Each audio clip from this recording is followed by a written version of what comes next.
Bom dia, seja bem-vindo ao programa A Ciência em Movimento. Hoje, uma pauta muito legal. Vamos conversar com a pesquisadora Marisa Ferro, do Laboratório Nacional de Computação Científica. Na nossa conversa, vamos falar sobre o núcleo de inteligência artificial ética e confiável. É isso aí, você não pode sair, não pode perder essa entrevista. Vamos fazer um breve intervalo e voltamos já.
Estamos de volta com o programa A Ciência em Movimento. Hoje vamos entrevistar a pesquisadora Marisa Ferro. Vamos falar sobre o núcleo de inteligência artificial ética e confiável.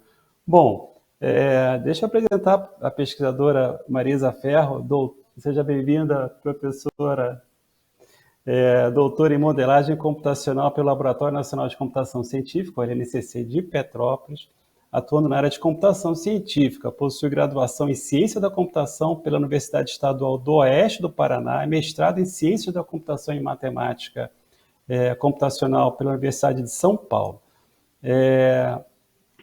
Eu também obteve experiência na área de Ciência e Computação, com ênfase em Inteligência Artificial, atuando principalmente nos temas de aprendizagem de máquina, programação lógica indutiva, mineração de dados. Fez seu pós-doutoramento pelo projeto europeu de High Performance Computing for Energy, atuação científica distribuída do Núcleo de Inteligência Artificial do LNCC. É idealizadora e coordena o Núcleo de Referência em Inteligência Artificial Ética e Confiável do Rio de Janeiro. Seus principais temas de pesquisa estão na convergência entre a inteligência artificial e a computação de alto desempenho, computação e a inteligência artificial ecologicamente viável, sustentável e ética inteligência artificial. Professora Marisa Ferro, são temas bem assim legais, né? Interessantes de serem tratados pela ciência, vamos dizer assim, porque quando você mistura a ética, quando é que a ética, teoricamente, né, pode ser modelável, né? Será que isso pode ser modelável? Será que isso pode ser computável, né? Mas vamos antes falar um pouco sobre isso, professora. Vamos falar sobre o que é a inteligência artificial, qual é o seu histórico, onde nós estávamos, onde é que nós chegamos e por que essa preocupação hoje tão grande com a inteligência artificial. Seja bem-vinda.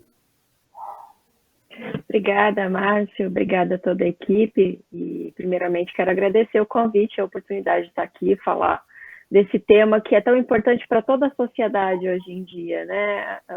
A gente precisa levar esse tema de maneira bastante acessível para a sociedade, porque a inteligência artificial já está totalmente inserida no nosso dia a dia, mesmo que a gente não perceba, tem muitas coisas que a gente está fazendo.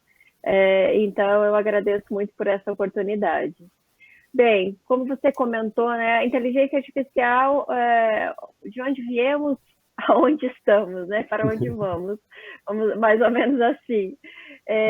Bom, a inteligência artificial não é nada nova, né? Apesar de parecer que é algo muito novo, porque tem um super estímulo agora sobre o tema, né? Ele é muito falado. Eu que trabalho na área de inteligência artificial há mais de 20 anos, fico até assim, surpresa e feliz de ver esse debate tão forte, né? Mas, assim, o termo inteligência artificial, ele foi cunhado e definido em 1956. Mas a gente já tinha coisas anteriores a isso.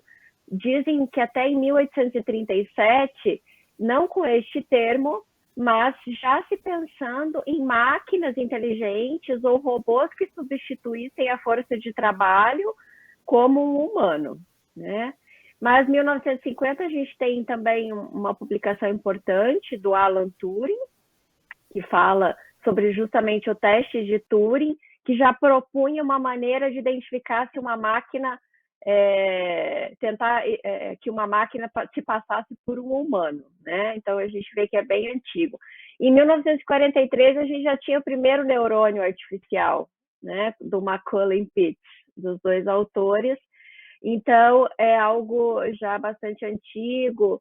Esse primeiro neurônio ele resolvia problemas que ficaram em utilização até muito recentemente, como para retirada de ruídos em linhas telefônicas, mas depois houve assim o que a gente chama de um grande esquecimento, um grande inverno da inteligência artificial, que foi de 1974 até 1980, quando começaram os sistemas especialistas, era o termo que se utilizava para tomada de decisão, e os primeiros sistemas de aprendizado de máquina, que é uma sub-área dentro da inteligência artificial, né?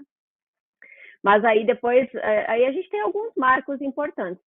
Mas esse momento que a gente está, ele começou a ser bastante aquecido em 2010, 2011, mais ou menos, com as grandes big techs, como a DeepMind, OpenMind, Facebook, essas empresas que foram aquecendo mais esse momento, né? E para a gente colocar assim de uma maneira bem simples o que é inteligência artificial, a gente pode definir como um sistema computacional que deveria imitar o comportamento humano. Então, um sistema que a gente fala um agente inteligente ou um sistema inteligente que perceba o seu ambiente à sua volta, né? Consiga raciocinar sobre isso que ele está percebendo e, a partir disso, tomar alguma decisão, para realizar algum objetivo bastante específico. Então, mas como que um sistema pode perceber o seu ambiente? Por exemplo, por câmeras, né?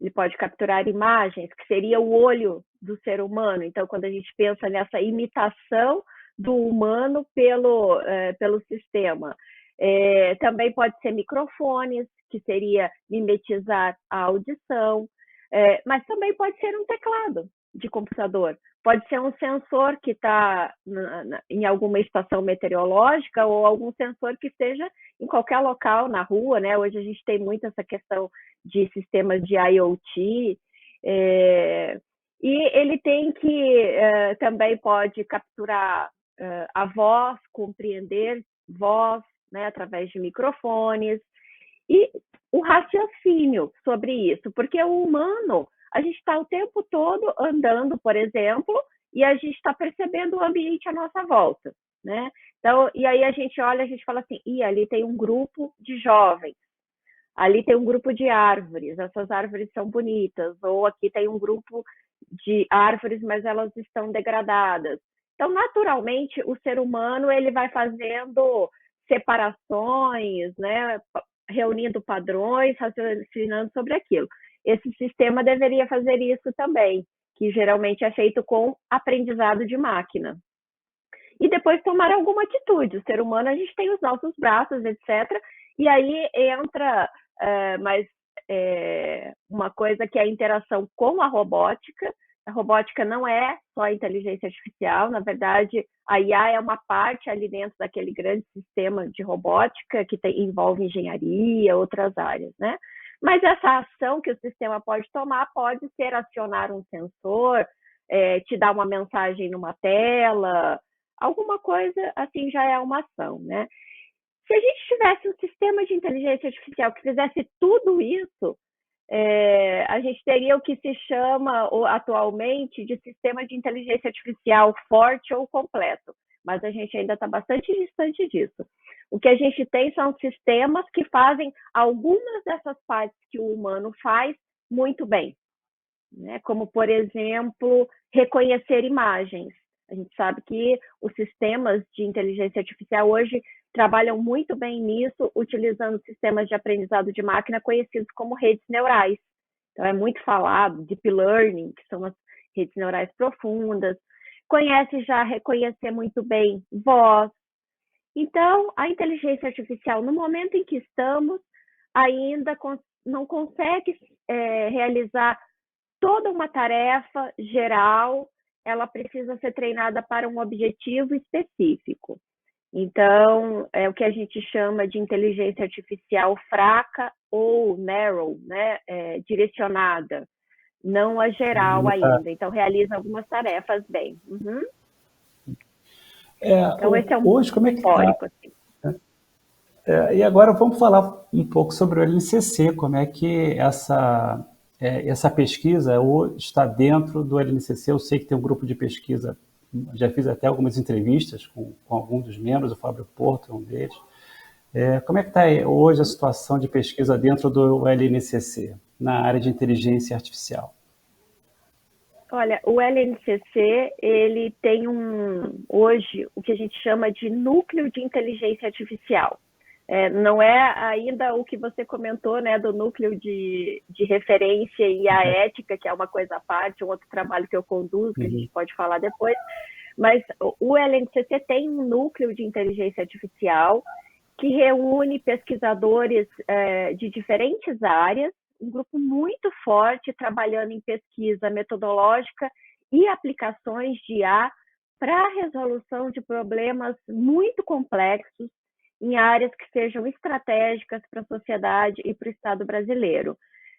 Então, a gente está ali para justamente a gente resolver problemas que não são simples, são aqueles de muita complexidade e diferentes grupos trabalham de maneiras diferentes, né?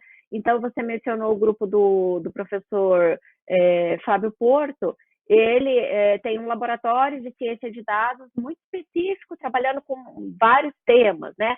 Mas diversos outros grupos, como o grupo que eu participo, que é o Concidis, também tem diferentes aplicações e diferentes formas, né, de trabalho com inteligência artificial. Mas a gente tem linhas de pesquisa, por exemplo, no desenho de fármacos, que é uma área muito forte, muito importante, que utiliza muito a inteligência artificial para esse trabalho. Segmentação de imagens médicas também, tem um grupo muito forte, engenharia biomédica. Na parte de saúde, em geral, no laboratório de bioinformática, saúde e bio, né, em geral. Eu trabalho na parte de inteligência artificial verde e sustentável, né, como você mencionou no início, que é tornar tanto os sistemas de supercomputação mais sustentáveis, mais verde, porque eles consomem muita energia, e que eles tenham um desempenho melhor, no geral, usando inteligência artificial, mas também eu estudo métodos para tornar os próprios algoritmos de inteligência artificial mais eficientes. A gente também tem outras linhas na parte de computação de alto desempenho, de redes neurais, de ciência de dados e aplicações em diferentes áreas, né? Como a bioinformática e os fármacos, que eu já comentei, mas na área de óleo e gás, de saúde, de astronomia, de meteorologia, tem projetos importantes junto com, por exemplo, a Prefeitura do Rio, para melhorar a parte de prevenção, né, e detecção de eventos extremos, como chuvas fortes, então, toda nessa parte meteorológica, segurança cibernética e privacidade. redes complexas. Então, assim, tem um grupo muito grande, um grupo muito forte de trabalho em inteligência artificial. Bom, então falamos um pouco sobre a história, falamos sobre o NCC e a gente agora vai falar um pouco sobre inteligência artificial ética e confiável. Mas antes, a gente vai fazer um breve intervalo e voltamos já.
Estamos de volta com o programa Ciência e Movimento, entrevistando a pesquisadora e professora Marisa Ferro na nossa pauta, o Núcleo de Inteligência Artificial Ética e Confiável. Então, vamos conversar sobre esse núcleo, professora, né, do que se trata a inteligência artificial ética e confiável.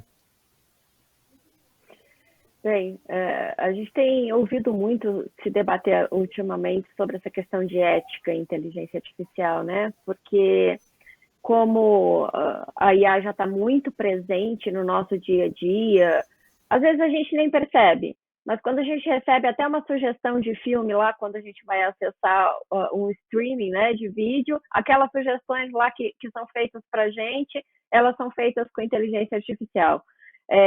Quando a gente está usando as mídias sociais, como Facebook, Instagram, Twitter, o tempo todo ali por trás a gente tem motores de inteligência artificial fazendo sugestões, nos mostrando tópicos e influenciando muitas vezes as nossas decisões, né? E a inteligência artificial por si só, ela não é antiética, vamos dizer assim, né? A inteligência artificial é uma tecnologia, né? Um conjunto de algoritmos e de funções matemáticas que aprendem, no caso do aprendizado de máquina, aprende a partir de um conjunto de dados para nos dar alguma resposta, nos ajudar em alguma tomada de decisão. Mas nós somos seres enviesados, nós capturamos esses dados que fornecemos para o aprendizado de máquina, nós preparamos esses dados, e a nossa sociedade é enviesada e ela não né, sempre justa e inclusiva. Então, ética e inteligência artificial justamente tem esse objetivo de estudar e prevenir para que os sistemas de inteligência artificial não sejam enviesados, não levem a casos de injustiça, não cometam atos de racismo, discriminação, né? Todas essas questões.